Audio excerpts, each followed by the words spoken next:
तो क्या कांग्रेस व्हिप जारी करके अपने विधायकों को मजबूर कर सकती है कि वो अपने उनके राज्यसभा के लिए जो उनका उम्मीदवार है उसके लिए वोट करें? लेकिन ऐसे में सवाल यहाँ पर यह भी खड़ा होता है कि जिन विधायकों ने अभी तक शपथ नहीं ली है, अगर उन पर दल बदल कानून लागू हो जाता है तो कांग्रेस के लिए बहुमत की राह भी बेहद मुश्किल हो जाएगी।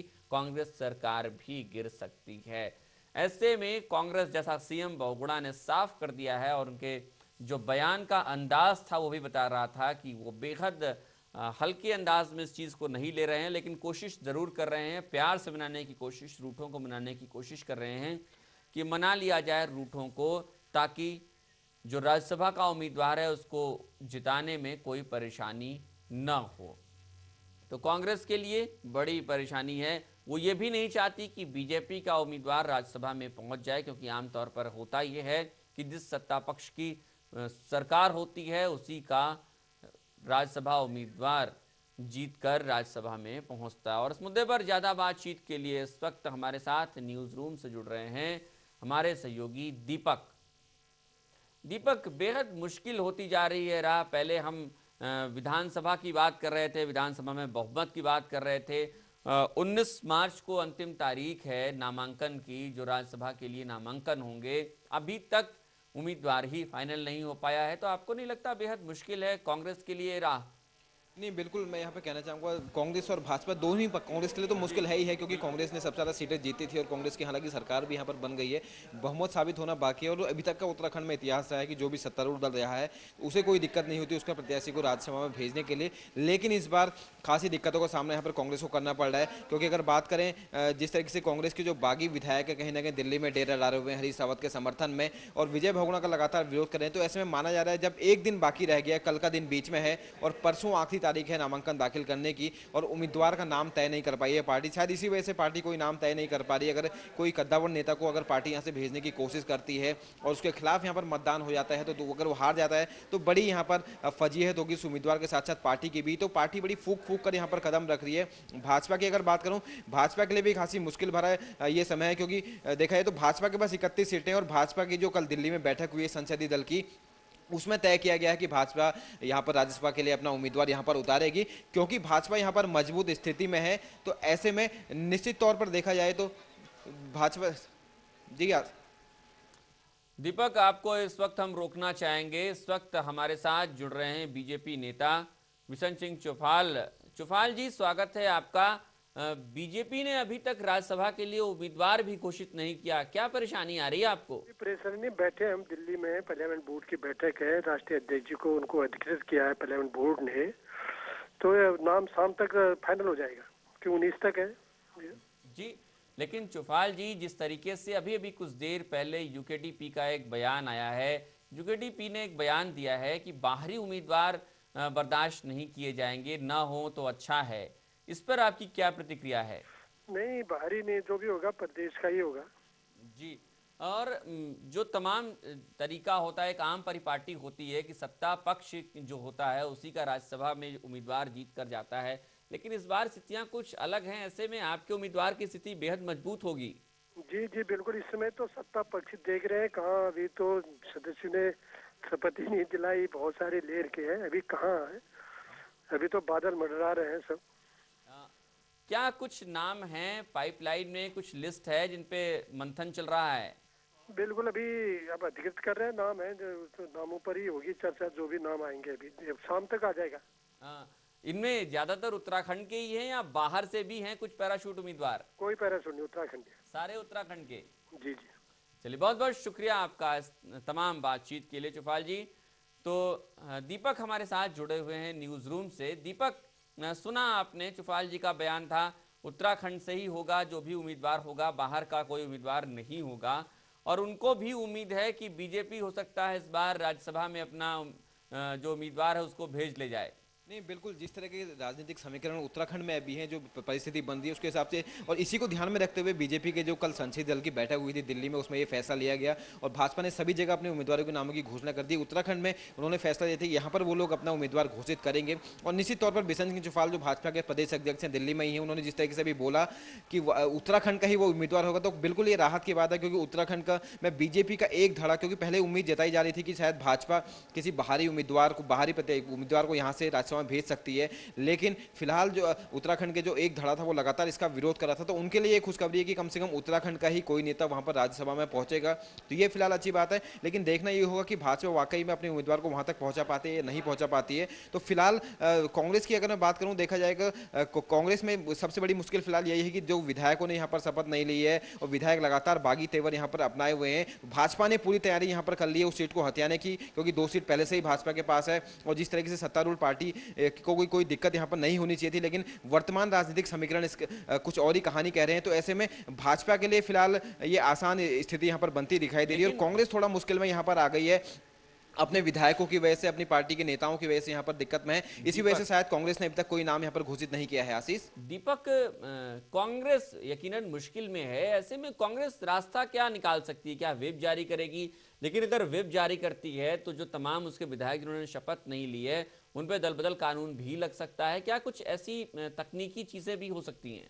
बिल्कुल निश्चित तौर पर देखिए, कांग्रेस यहाँ पर सबसे बड़ी पार्टी है, सबसे बड़ी स्थिति यहाँ पर स्थिति में है राज्यसभा में अपने कैंडिडेट को भेजने के लिए। तो बिल्कुल जो कल यहाँ पर बैठक हुई थी, तो कहीं ना कहीं विजयपाल सिंह सजवाण जो गंगोत्री से कांग्रेस विधायक हैं, उनको यहाँ पर मुख्य सचेतक बना दिया गया है। और ऐसी स्थिति अगर कोई होती है, कांग्रेस विधायक शपथ नहीं लेते हैं या ऐसे कोई समीकरण बनते हैं या उनके बागी तेवर नहीं थमते हैं और वो पार्टी के खिलाफ वोट जाने की स्थिति में जाते हैं, तो निश्चित तौर पर कांग्रेस यहाँ पर व्हिप जारी करेगी। और ऐसी स्थिति में कोई भी सदस्य अगर विधानसभा में नहीं पहुंचता या उसके खिलाफ वोट करता है तो उसकी सदस्यता यहाँ पर समाप्त हो जाएगी। पार्टी उसके खिलाफ दल बदल का विरोधी कानून के तहत कार्रवाई कर सकती है और उसकी सदस्यता यहां पर समाप्त हो सकती है। तो देखा जाए, अगर पार्टी वो निर्णय भी लेती है तो भी कांग्रेस की ही दिक्कतें यहां पर बढ़ जाएंगी। तो कहीं ना कहीं कांग्रेस बहुत असमंजस में यहां पर है। अगर व्हिप जारी करती है तो भी वो यहां पर फंसती दिखाई दे रही है और अगर जारी नहीं करती है तो भी फंसती दिखाई दे रही है। तो कुल मिलाकर देखा जाए, कांग्रेस यहां पर इस स्थिति में खड़ी है कि आगे कुआं है पीछे खाई है, वो जाए तो जाए कहां। एक तरफ उसको विधायकों का साथ में रखना जरूरी है, क्योंकि सरकार विजय बहुगुणा को 29 तारीख को सदन में बहुमत साबित करना है और ऐसी स्थिति में कांग्रेस राज्यसभा चुनाव को और फोकस करती है और अपना उम्मीदवार घोषित करके व्हिप कोई जारी करती है, तो उस स्थिति में उसकी सदस्यता यहां पर खत्म हो जाएगी। अगर कोई कांग्रेस यहां पर बागी हो जाता है, वहां पर नहीं पहुंचता है, तो कांग्रेस यहां पर एकदम असमंजस की स्थिति में वो करे तो क्या करे। आशीष, बिल्कुल दीपक, यानी ये देखा जाए, अगर हम ये मान लें जिस तरीके से कल कई विधायकों ने शपथ नहीं ली, आज हरक सिंह रावत आए हैं, उन्होंने भी साफ बयान दे दिया है कि वो व्हिप से डरते भी नहीं है, पार्टी व्हिप जारी करे तो करे, उससे उनको कोई डर नहीं लगता है। तो कांग्रेस ऐसे में जो कांग्रेस की राह है मुझे बेहद मुश्किल नजर आती है, क्योंकि महज 15-16 विधायक हैं जिन्होंने शपथ ली हुई है और यही विधायक जो है वहां पर वोट कर पाएंगे कांग्रेस की तरफ से, कांग्रेस के उम्मीदवार को। ऐसे में कांग्रेस के उम्मीदवार के जीतने की जो उम्मीद है बेहद कम होती चली जा रही है। नहीं, बिल्कुल निश्चित तौर पर यहाँ पर ये पहली बार ही शायद ऐसा मौका आया होगा जब कोई पार्टी की सरकार प्रदेश में है और सत्तारूढ़ दल यहाँ पर है, उनके पास सबसे ज़्यादा विधायक हैं और वो इस असमंजस में यहाँ पर फंसा हुआ है कि उन्हीं के प्रत्याशी को जीतने के लिए उन्हीं को यहाँ पर गणित बैठानी पड़ रही है। और यहाँ पर जिस तरीके से 29 मार्च को सदन में विजय बहुगुणा बहुमत साबित करेंगे, 30 मार्च को इसके लिए इलेक्शन होता है, तो कहीं ना कहीं कांग्रेस के नेता बहुत असमंजस में, उनको समझ में नहीं आ रहा होगा ये भी करे तो आखिर क्या करें। शायद यही वजह है कि दिल्ली विजय बहुगुणा गए हैं, कोशिश कर रहे हैं कि जो नाराज विधायक हैं उनको मना लिया जाए, हरीश रावत को वहां पर मना लिया जाए। लेकिन जिस तरीके से आज हरक सिंह रावत देहरादून पहुंचे थे, उनके तेवरों को देखकर तो ये बिल्कुल भी नहीं लगता कि फिलहाल कांग्रेस की मुश्किलें यहां पर कम होने जा रही है। क्योंकि हरक सिंह रावत की बात करूं, हरीश रावत ने साफ तौर पर यहां पर बोला है कि बड़े लोग बड़ी बड़ी शपथ ले रहे हैं। जब शपथ के लेकर उसको उनसे सवाल पूछा गया तो उनका कहना था कि लोग बड़ी बड़ी शपथ यहां पर ले रहे हैं, मैं तो एक छोटा सा विधायक हूं। तो साफ तौर पर उन्होंने ये भी बोला कि विधायक बनने के बाद 6 महीने का समय होता है, वो कभी भी शपथ ले सकते हैं। यानी कि निश्चित तौर पर उनके बागी तेवर फिलहाल थमने का आसार नहीं दिखाई दे रहे हैं और राज्यसभा की जो राह है वो कांग्रेस के लिए बहुत मुश्किल होती जा रही है। और ये पहला मौका होगा जब कोई पार्टी प्रदेश में काबिज होने के बाद भी सत्तारूढ़ वो यहाँ पर दल है, उसकी सरकार यहाँ पर है, वो अपने प्रत्याशी को राज्यसभा में भेजने के लिए उसे पसीना यहाँ पर बहाना पड़ रहा है और भाजपा इस अवसर का लाभ उठाती यहाँ पर दिख रही है। तो कांग्रेस एकदम बैकफुट में यहाँ पर आ गई है अपने ही पार्टी के विधायकों की वजह से, अपने ही पार्टी के नेताओं की वजह से, और भाजपा कहीं ना कहीं इस पूरे जो परिस्थिति बन रही है उसका लाभ उठा के ले जा सकेगी। और दीपक, आपको रोकना चाहेंगे, इस वक्त हमारे साथ फोन लाइन पर जुड़ रहे हैं कांग्रेस के प्रदेश अध्यक्ष यशपाल आर्या। यशपाल जी, उत्तराखंड में जिस तरीके से कांग्रेस की सरकार है, राज्यसभा का चुनाव होने वाला है, बेहद मुश्किल राह नजर आ रही है कांग्रेस की। देखिए, निश्चित रूप से 19 तारीख अंतिम तिथि है नामांकन की। राज्यसभा के नामांकन की तिथि 19 तारीख है और कोई मुश्किल राह नहीं है। हम कांग्रेस जो राज्यसभा का चुनाव होना है उसमें निश्चित रूप से जीत हासिल होगी कांग्रेस को। हमारे पास संख्या बल पर्याप्त है और उस पर्याप्त बल के आधार पर कांग्रेस का राज्यसभा के जो उम्मीदवार कांग्रेस पार्टी, कांग्रेस अध्यक्ष उम्मीदवार घोषित करेंगी और यशपाल जी, हम उनको वो जीत हासिल करेंगे, इसमें कोई दो राय नहीं है। यशपाल आर्य जी, क्या ऐसा नहीं है कि आपको नाम सेलेक्ट करने में भी, फाइनल करने में मुश्किल आ रही है? अभी तक नाम की घोषणा नहीं हो पाई, 19 मार्च अंतिम तारीख है। नहीं, कोई नाम, कोई फाइनल करने में कोई नाम के उसमें कोई इस तरह का कोई विवाद नहीं है। पार्टी फैसला कर रही है और जल्दी ही उम्मीदवार के नाम की घोषणा हो जाएगी। ऐसा भी हो सकता है क्या कि बाहर से कोई उम्मीदवार आए? देखिए, मैंने कहा कि ये पार्टी निर्णय करेगी। कांग्रेस अध्यक्ष श्रीमती सोनिया गांधी जी निर्णय लेंगी और उसके आधार पर जो उम्मीदवार राज्यसभा का घोषित होगा उसको कांग्रेस उत्तराखंड में उनकी हमारे जो माननीय विधायक है उसको वोट करेंगे, वो चुन के जाएंगे। एक चीज तमाम जनता के मन में भी आ रही है, सबके मन में आ रही है कि संख्या बल, जिस संख्या बल की बात कर रही है कांग्रेस, वो संख्या बल दिखता क्यों नहीं है? किस संख्या बल की बात हो रही? क्या 32 में से सिर्फ 16 की बात हो रही है, 17 की बात हो रही है? देखिए, कल भी हमारे माननीय विधायकों ने शपथ ली है और 19 तारीख को हमने स्पष्ट रूप से कहा है अपने माननीय विधायकों से, जो प्रस्तावक हैं जी। ठीक है। यशपाल जी, क्या पार्टी मजबूर करने के लिए अपने विधायकों को कि राज्यसभा के उम्मीदवार को वो वोट करें, ऐसा कोई व्हिप जारी करने के लिए भी सोच सकती है क्या? हाँ। अच्छा, तो जो भी होगा आपको बता दिया जाएगा इसमें। और हमारे जो प्रस्तावक हैं वो उस दिन राज्यसभा के उम्मीदवार के नामांकन में मौजूद रहेंगे और प्रस्तावक के रूप में वो अपना प्रस्ताव बनेंगे। चलिए यशपाल जी, बहुत बहुत शुक्रिया आपका हमारे साथ बातचीत के लिए। तो ये थे कांग्रेस के प्रदेश अध्यक्ष यशपाल आर्य। साफ तौर पर इनके जो अंदाज था बातचीत का, उससे लगता है कि अभी भी कांग्रेस असमंजस में है राज्यसभा के उम्मीदवारी को भी लेकर, और कैसे करेंगे। हालांकि संख्या बल पूरा होने का दावा कर रहे हैं यशपाल आर्य, लेकिन संख्या बल कहां है ये दिखा पाने में थोड़ी मुश्किल आ रही है कांग्रेस के नेताओं को। इस वक्त हमारे साथ जुड़े हुए हैं न्यूज रूम से हमारे सहयोगी दीपक चुफाल जी का भी बयान सुन लिया, बीजेपी के प्रदेश अध्यक्ष हैं। अब यशपाल आर्य का भी बयान सुन लिया, प्रदेश अध्यक्ष हैं कांग्रेस के। और कांग्रेस की बात अगर करें तो कांग्रेस, जहां तक यशपाल आर्य की बात करने का अंदाज था, बेहद मुझे लगा कि असमंजस की स्थिति है और संख्या बल की बात दावा जरूर कर रहे थे, लेकिन दिखता नहीं है वो संख्या बल अभी भी। नहीं, बिल्कुल कांग्रेस के में यशपाल आर्य के नहीं, जितने भी नेताओं के बयान आए हैं उसके बाद से जो कहीं ना कहीं मन महसूस कर जो लोग मुख्यमंत्री की पद की दौड़ में यहाँ पर शामिल थे, पहले उसकी मैं बात करना चाहूँगा। यशपाल आर्य भी कहीं ना कहीं दौड़ में सबसे आगे थे और उनके बात करने का अंदाज है, जिस तरीके से वो बात करते, कहीं ना कहीं एक चुप्पी वो साधे हुए हैं लगातार, क्योंकि प्रदेश अध्यक्ष तो निश्चित तौर पर पार्टी के फैसले के साथ उनको जाना होगा और वो गए भी, लेकिन उनके मन में भी एक टीस थी और जिस तरीके से हम बात कर रहे थे वो चीज़ निकल कर सामने आ रही है। कहीं ना कहीं वो भी स्वीकार करते हैं कि कांग्रेस यहाँ पर मुश्किल में है और वाकई में देखा जाए तो संख्या बल जुटाना कांग्रेस के लिए एक टेढ़ी यहाँ पर साबित हो सकता है और कांग्रेस के हाथ से ये सीट निकल सकती है। जो तीनों सीटें हैं, क्योंकि 2 सीटों पर ऑलरेडी भाजपा के नेता यहाँ पर हैं, भगत सिंह कोश्यारी हैं और तरुण विजय पहले से हैं, तो तीसरी सीट जो सत्यव्रत चतुर्वेदी यहाँ पर राज्यसभा में गए थे, 2 अप्रैल को कार्यकाल उसका खत्म हो रहा, तो इस सीट के लिए यहाँ पर चुनाव होना था। तो कहीं ना कहीं कांग्रेस को पूरी उम्मीद थी कि प्रदेश में उसकी सरकार है, ऐसे में निश्चित तौर पर उनका ही प्रत्याशी राज्यसभा यहाँ से पहुंच जाएगा, उन्हीं का कोई नेता, किसी नेता को वो यहाँ से भेज देंगे। लेकिन अब संख्या बल का जो यहाँ पर सीन उत्पन्न हो रहा है, नंबर जो गेम है, जिस तरीके से केंद्र में कांग्रेस सरकार की स्थिति, यूपीए सरकार की, वैसी स्थिति यहाँ पे उत्पन्न हो रही है। बहुत मुश्किल हो गई है कांग्रेस के सामने और कि आखिर वो करे तो क्या करे। सबसे बड़ी चीज ये है कि सब कुछ उसके हाथ में होने के बावजूद वो लोग नहीं कोई निर्णय ले पा रहे हैं, नहीं किसी के खिलाफ कार्रवाई कर पा रहे हैं, क्योंकि अगर वो बाकी के खिलाफ कार्रवाई करते हैं तो निश्चित तौर पर वहां पर भी कांग्रेस को ही नुकसान होता है। कार्रवाई नहीं करते हैं तो बागी अपने तेवर छोड़ने को तैयार नहीं है, जिसका खामियाजा भी पार्टी को ही भुगतना पड़ रहा है। कुल मिलाकर देखा जाए तो इसका फायदा भी जो बागी विधायक हैं या बागी जो समर्थक हैं वो लोग उठा रहे हैं। उनको पता है कि पार्टी चाह कर भी उनके खिलाफ अभी कोई कार्रवाई नहीं कर सकी, क्योंकि जिस तरीके का यहाँ पर चुनाव के बाद जो नतीजे आए थे, जिस तरीके का जनादेश यहाँ पर आया है, उससे कहीं ना कहीं जो बागी हैं उनके जो हौसले हैं वो एकदम से बुलंद हैं। वो पार्टी के खिलाफ खुलकर बोल रहे हैं और पार्टी चाह कर भी उनके खिलाफ कोई कार्रवाई नहीं कर पा रही है, जिसकी वजह से पार्टी को लगातार एक के बाद एक नुकसान झेलने पड़ रहे हैं। पहला विजय बहुगुणा का नाम घोषित करने के बाद जिस तरीके से लगातार कई लोग बागी हो गए थे, और दूसरी चीज हरक सिंह रावत जो उनके प्रमुख नेता थे, जो नेता प्रतिपक्ष थे, वो बागी हो गए हैं। उन्होंने आज ये भी बोला कि मैं किसी मंत्री पद की लालसा नहीं रखता हूँ, मेरे जूते की नोक पर मंत्री पद है, मुझे कोई मंत्री पद नहीं चाहिए।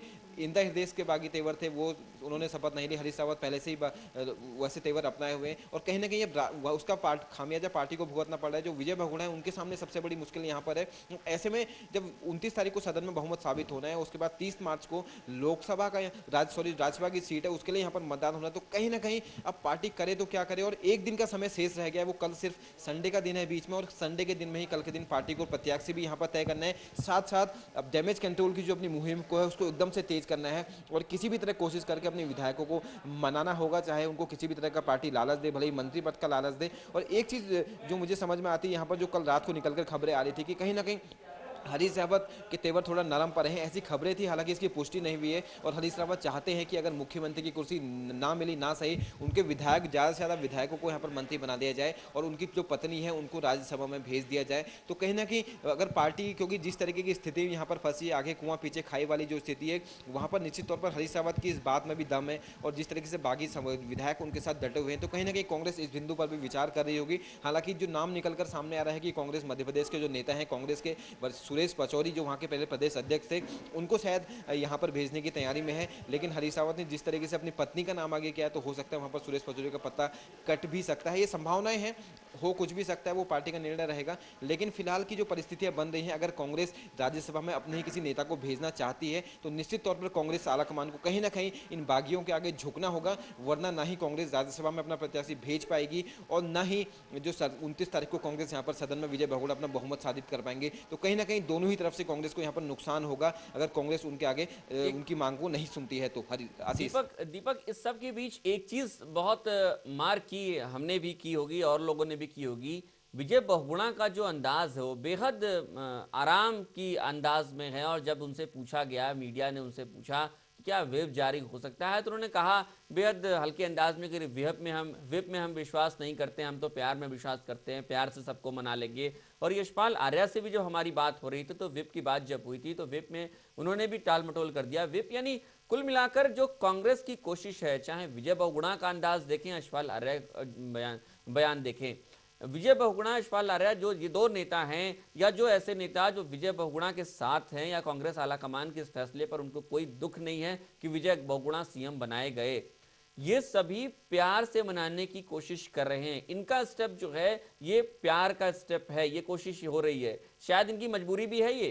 नहीं, बिल्कुल निश्चित तौर पर मजबूरी है। और पहले मैं व्हिप की बात करूंगा, व्हिप तो ये जारी कर ही नहीं सकते, हालांकि ऐसी बातें हो रही, क्योंकि व्हिप अगर कांग्रेस जारी करती तो उसी का यहाँ पर नुकसान होना है, उसके खिलाफ कार्रवाई कांग्रेस को करनी होगी, उसकी सदस्यता यहाँ पर समाप्त होगी, और दल बदल कानून के तहत कार्रवाई करके कांग्रेस अगर निलंबित करती है तो कांग्रेस को ही नुकसान हो रहा है, उसके विधायक यहाँ पर कम हो जाएंगे, और उस स्थिति में भी कांग्रेस नहीं राज्यसभा में अपना उम्मीदवार भेज पाएगी, और नहीं 29 तारीख को विजय बहुगुणा अपना बहुमत साबित कर पाएंगे। तो कहीं ना कहीं पूरी तरीके से कांग्रेस बैकफुट पर है, वो ऐसा कोई भी निर्णय यहाँ पर नहीं ले सकती है जिसकी वजह से पार्टी को यहाँ पर नुकसान हो। विजय बहुगुणा की बात करूं तो निश्चित तौर पर विजय बहुगुणा का ये बयान आया था, और विजय बहुगुणा और जो उनकी बहन है रीता बहुगुणा जोशी, तो उत्तर प्रदेश में कांग्रेस की प्रदेश अध्यक्ष है, सब लोग जानते हैं कि 10 जनपद से उनकी कितनी उनके करीब के संबंध है राहुल गांधी और सोनिया गांधी से। और जो विजय बहुगुणा यहाँ पर मुख्यमंत्री की कुर्सी मिली है, शायद ये उसी का नतीजा है। जो 10 जनपद से रीता बहुगुणा जोशी की जो नज़दीकियाँ थी, उसी का फायदा विजय बहुगुणा को यहाँ पर मिला है, और वो दौड़ में बहुत पीछे होने के बावजूद आगे बाजी मार ले गए और उन्हीं का नाम सामने आ गया। तो कहीं ना कहीं विजय बहुगुणा को ये पूरा विश्वास है, उनको पूरा यकीन है कि कांग्रेस आलाकमान फिलहाल अपना फैसला नहीं बदलने वाला, ऐसे में और न ही कोई कठोर निर्णय उन बागियों के खिलाफ ले सकता है। तो ऐसे में इनके पास एक ही रास्ता बचता है, जिसे हम मजबूरी भी कह सकते हैं, कि प्यार से ही सबको मनाना होगा, और रूठों को प्यार से अगर मना लिया तभी उनकी जीत है, वरना यहाँ पर उनके पास खोने के लिए कुछ नहीं है। अगर रूठों को प्यार से मना लेंगे तो निश्चित तौर पर राज्यसभा में अपना उम्मीदवार भी भेज पाएंगे, और 29 मार्च को उत्तराखंड के सदन में अपना बहुमत भी साबित कर सकते हैं। लेकिन यहाँ पर अगर जरा सी भी सख्ती वो दिखाते हैं, या कांग्रेस आलाकमान से आग्रह करके कोई ऐसे कार्रवाई के लिए रिक्वेस्ट कहाँ पर करते हैं, तो इसी स्थिति में कांग्रेस का ही नुकसान होगा, और विजय बहुगुणा कुछ ही दिन के सीएम के रूप में इतिहास में दर्ज, उनका नाम दर्ज हो जाएगा। आशीष। दीपक, एक सवाल यहाँ पर यह भी आता है कि निर्दलीय क्या कर सकते हैं, यूकेडीपी क्या कर सकता है। यूकेडीपी का अभी कुछ देर पहले एक बयान भी आया है कि उत्तराखंड का ही उम्मीदवार होना चाहिए, उत्तराखंड के बाहर का नहीं होना चाहिए। और निर्दलीय भी, और इन चारों ने मिलकर, 3 निर्दलीय और एक यूकेडीपी ने मिलकर आपस में एक फ्रंट भी बना लिया, एक नया मोर्चा भी बना लिया। ऐसे में ये क्या कदम उठा सकते हैं? बिल्कुल, इस पूरे जो राज्यसभा का जो सीन बन रहा है, इसमें निर्दलीय और जो यूकेडीपी का एक उम्मीदवार है, इनकी भूमिका बहुत महत्वपूर्ण मानी जा रही है, क्योंकि कांग्रेस के पास 32 विधायक हैं, भाजपा के पास 31 विधायक है, एक विधायक बसपा के पास 3 विधायक है और 3 निर्दलीय और एक यूकेडीपी का विधायक है। तो देखा जाए तो कांग्रेस की जो सरकार यहाँ पर बन रही है, शुरुआती तौर पर 3 निर्दलीय और यूकेडीपी के जो प्रीतम सिंह पंवार है, उन्हीं के समर्थन से कांग्रेस की सरकार यहाँ पर खड़ी है। तो कहीं ना कहीं जिस तरीके से उनका ये बयान आया है, इसके बाद कांग्रेस में और ज़्यादा खलबली मचनी लाजमी है। जिस तरीके से उन्होंने बोला कि बाहरी उम्मीदवार को हम बर्दाश्त नहीं करेंगे। अगर माना कि कांग्रेस के जो रूठे हुए बागी नेता हैं, बागी विधायक वो मान भी जाते हैं और कांग्रेस इस स्थिति में आ जाती है कि अपने प्रत्याशी को राज्यसभा में भेजे, तो उस स्थिति में भी उसे निर्दलीयों का यहाँ पर समर्थन चाहिए होगा। लेकिन जिस तरीके से उनका भी बयान साफ तौर पर आया है कि बाहरी प्रत्याशी को वो बर्दाश्त नहीं करेंगे, और जो हमारे पास सूत्रों के हवाले से खबर है कि कांग्रेस किसी बाहरी प्रत्याशी मध्य प्रदेश के जो नेता हैं सुरेश पचौरी को यहाँ से राज्यसभा भेजने की फिराक में है। तो ऐसी स्थिति में वहाँ कांग्रेस को यहाँ से भी नुकसान उठाना पड़ सकता है। तो कुल मिला के ओवरऑल अगर हम देखें तो कांग्रेस की मुश्किलें फिलहाल कहीं से कम होती नहीं दिख रही है, और राज्यसभा में अपने किसी नेता को भेजने का सपना कांग्रेस के लिए कहीं सपना ही ना रह जाए अगर ऐसी परिस्थितियां यहाँ पर बनी रहती हैं। तो अगर बाकी मान भी जाते हैं तो भी ये स्थितियां बन सकती हैं, और बड़ी पहली बार की राज्यसभा की किसी सीट के लिए कांटे की मुकाबला यहाँ पर देखने को मिल सकता है, और जिसमें कांग्रेस सत्ता में रहने के बाद भी बैकफुट पर दिखाई दे रही है, और उसका सपना सपना ही रह सकता है। आशीष।